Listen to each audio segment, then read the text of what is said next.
네, 축구팬 여러분 안녕하십니까. 어느새 K리그1 개막이 일주일 정도 다가왔습니다. 다만 지금부터 체크해드릴 팀은 8일 정도가 남았다고 보는 게 맞겠네요. 일요일에 경기를 하니까요. 하지만 어쨌든 K리그1 자체는 토요일에 또 개막을 하기 때문에 계속해서 프리뷰를 하고 있고요. 그 4일차 첫 번째 팀은 네 번째 경기의 홈팀인 포항 스틸러스입니다. 김기동 감독과의 재계약을 했지만 스쿼드는 현상 유지의 느낌이 강한 그런 포항 스틸러스인데요. 과연 2023년 어떨지 지금부터 간략하게 한번 살펴보도록 하겠습니다. 자, 우선은 팀 개요를 좀 먼저 보면 좋을 것 같은데요. 지난해 포항 스틸러스는 K리그 1에서 3위를 기록했습니다. 아시아 챔피언스 리그에 직행을 했고요. 16승 12무 10패라는 괜찮은 성적을 기록했습니다. 다만 FA컵에서는 이제 8강에서 탈락을 했고요. 지난해 MVP는 신진호 선수였습니다. 이 영상을 보시는 포항 팬분들이 그의 이름이 언급되는 걸 그리 좋아하지는 않을 수도 있지만 어쨌든 지난해를 한정해서 생각해보면 신진호는 포항에게 상당히 중요한 자원이기는 했습니다. 이러한 상황에서 올해는 아시아 챔피언스 리그 진출권에 대한 경쟁, 다시 말해서 파이널 A에 진입한 이후에 뭐라고 할까요? 4위 내지는 3위 정도의 자리에 들기 위한 경쟁을 좀 하게 되지 않을까 싶은데 그 이유는 바로 감독이 김기동 감독이기 때문입니다. 각 선수들의 장점을 너무나 잘 살려주는 전술을 짜줄 수 있는 편이고 그리고 스쿼드의 상황이 온전하지 않을 때도 그 스쿼드를 최대한의 최대한의 효율적으로 사용하고자 하는 감독이 바로 김기동 감독이기 때문에 우리 K리그에서는 이러한 감독이 많지는 않다라고 생각을 하고 있고요. 그렇기 때문에 스쿼드의 핵심 선수들이 많이 빠져나간 상황에서도 충분히 아시아 챔피언스 리그 진출권 경쟁을 할 수 있지 않을까 생각하고 있습니다. 주장은 올해는 김승대 선수가 맡을 예정이고요. 지난해 베스트 11을 보면서 좀 인앤아웃에 대해서 보면 좋을 것 같은데 지난해에는 4-2-3-1 주로 사용했습니다. 강현무 키퍼, 백포에는 심상민, 그랜트, 박찬용, 박승욱, 중원에는 신광훈, 신진호, 고영준, 그 윗선에는 임상엽, 허영준, 정재희였는데요. 이 선수들의 가치는 600만 유로, 약 82.5억이었습니다. 아무래도 지금 빠진 선수들의 면면이 조금 보이는데요. 그 선수들 어떻게 좀 빠졌는지 인앤아웃 보면서 또 얘기를 드리도록 하겠습니다. 일단 아웃인 강현무 선수가 입대를 했습니다. 드디어 입대를 하게 됐고요. 수비진에는 22인 스쿼드 안에 있었던 이광준 선수가 이적했고 미드필더에는 신진호, 이수빈이 이적했으며 공격수에는 임상혁, 이광혁 그리고 허영준 선수가 각각 이적을 했습니다. 반면에 들어온 것도 있는데요. 강현무가 입대한 대신 황인재가 전역을 했고요. 수비진에는 별다른 변화가 없었지만 미드필더진에는 백성동 그리고 오베르단 선수가 영입이 됐고 공격진에는 김인성 그리고 제카 선수가 영입이 됐습니다. 그리고 또 다른 이적설도 있지만 이번 영상에서는 여기까지만 다루도록 하는 걸로 하겠고요. 그렇게 해서 2023년에 예상되는 베스트 11은 다음과 같습니다. 윤평국 키퍼, 백포에는 심상민, 그랜트, 박찬용, 박승욱, 중원에는 오베르단, 고영준, 이승모, 윗선에는 김인성, 제카, 정지입니다. 제카 제대로 훈련 안 했는데 왜 베스트 11에 넣었냐? 2023년에 많이 뛰겠죠.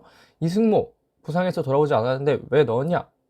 이승모도 부상에서 돌아오면 많이 뛰지 않을까 싶습니다. 그렇게 해서 이 두 명의 선수를 넣었다라고 판단을 해주시면 좋을 것 같고요.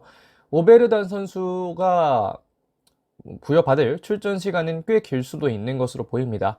삼선 미드필더가 많지 않고 그 중에서도 원볼란치를 볼 수 있는 선수는 많지 않기 때문에 제가 원볼란치에 대해서 이야기를 하는 건 아무래도 삼선 미드필더 자체의 수가 그렇게 많지 않기 때문에 여기서의 변수를 막기 위해서는 투볼란치보다 원볼란치가 낫지 않을까라고 생각을 해서 그렇게 좀 생각을 한다고 말씀을 드리도록 하는 거고요. 그리고 이승모가 조금 더 기존의 3선 내지는 2.5선보다는 조금 더 밑속에서 또 플레이를 할 수 있지 않을까라고 생각을 하고 있고 하창래 선수가 복귀를 했는데 사실 지난해 어떤 폼만 보면 박찬용보다 하창래가 낫다라고 생각하기는 좀 어렵거든요. 그렇게 해서 일단은 박찬용을 선발로 놓되 하창래라는 선수가 가진 이 포항에서의 상징성 이런 것들을 고려했을 때에는 하창래가 들어갈 가능성도 없지는 않다고 생각을 합니다. 그렇게 해서 이 11명의 가치는 585만 유로 정도에 달한다고 말씀을 드리겠고요. 이번 시즌의 키플레이어는 고영준입니다. 2001년에 태어난 고영준은 올해도 22세 이하 자원에 해당되는 선수인데요. 그렇기 때문에 포항 스틸러스는 올해까지는 전혀 또 22세 이하 자원에 대한 고민이 없는 편이고, 지난해에도 40경기에 나와서 6골과 4개의 도움 기록하면서 10개 공격 포인트를 채웠고 거의 3,000분에 육박하는 출전 시간을 채웠습니다.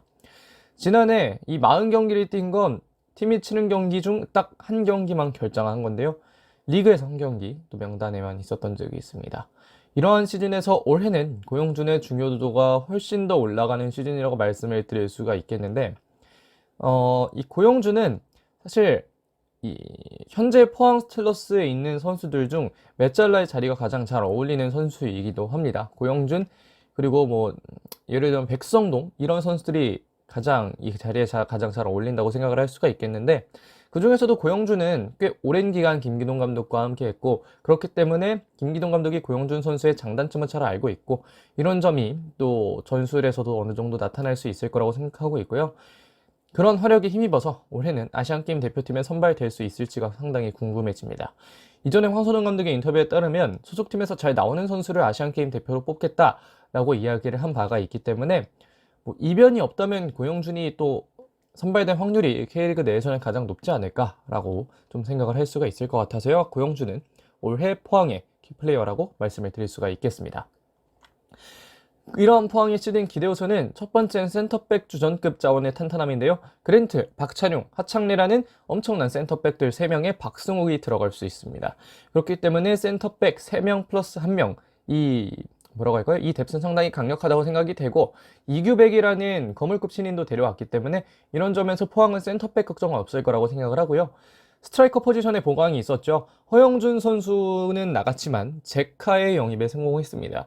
사실 냉정하게 보면 제카와 허영준을 지난해 비교하는 게 살짝 무리일 정도로 제카는 엄청난 활약을 해줬습니다.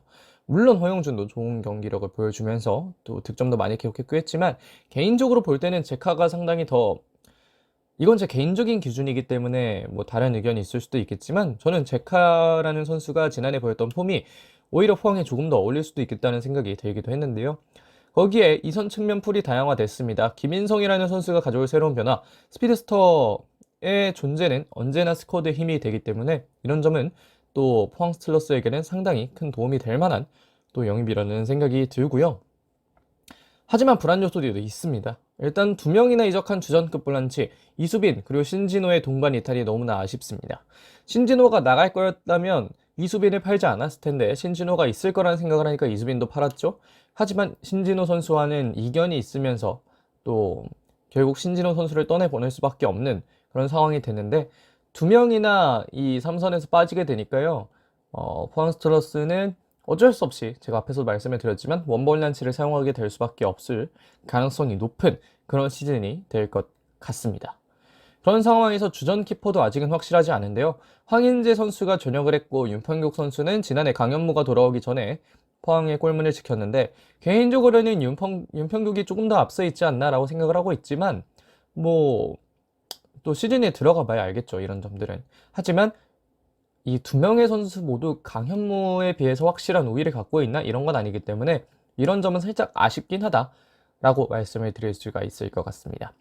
마지막으로 약간 사이드백이 애매한데요. 이거는 뭐 불안 요소라기보다는 불안 요소를 찾다 보니 여기 살짝 애매하네 라고 생각을 해서 넣은 거고, 사실 뭐 사이드백 풀이 나쁘지만은 않거든요. 심상민, 원델손, 오른쪽에는 뭐 박승욱과 김용환, 나쁘진 않은데 지난해에 보여줬던 것들을 생각을 해보면 사실 심상민도 나오다가 이제 좀 못 나오는 기간이 있었고, 거기에 완델손이 뛰었는데 사실 완델손은 나이가 좀 있고요. 오른쪽에 있는 박승욱, 지난해 너무나 잘했지만 박승욱은 뭐 논외로 하더라도 김용환 선수의 지난해 컨디션이 아주 좋지만 않았기 때문에 이런 점을 어떻게 좀 메워주느냐가 좀 중요할 것 같다라는 의도로 좀 넣었다는 것 말씀을 좀 드리도록 하겠고요. 이러한 포항의 개막전 상대는 대구FC입니다. 최원건 감독 그리고 세징야 주장 체제로 또 시즌을 시작하는데요. 아무래도 3-4-3 내지는 3-4-2-1 정도로 출전을 하지 않을까 싶고, 지난해에는 대구와 포항 좋은 경기를 많이 하면서 1승 2무 1패를 기록했습니다. 이 경기는 2월 26일 일요일 2시 포항 스틸리아드에서 벌어질 예정입니다. 자, 그래서 여기까지 포항 스틸러스의 2023년 프리뷰를 해봤는데요. 뭐 전반적으로 아주 나쁘지만은 않습니다. 또 김기동 감독이 있기 때문에 어떻게든 살리지 않을까라는 생각이 들 정도로 김기동 감독을 믿고 또 시즌을 맡길 만한, 그리고 또 결과를 기대할 만한 시즌이 다가오고 있다고 생각을 하는데, 또 시즌의 뚜껑이 열리면 어떻게 될지는 또 계속해서 봐야 하잖아요. 이런 점들 포항 슬러스의 팬분들이나 K리그 분들이나 상당히 포항의 축구에 관심을 갖고 지켜보시지 않을까라고 생각을 하는데, 저 역시 또 끝까지 지켜보도록 하겠습니다. 자, 이번 영상은 여기까지 하겠습니다. 고맙습니다.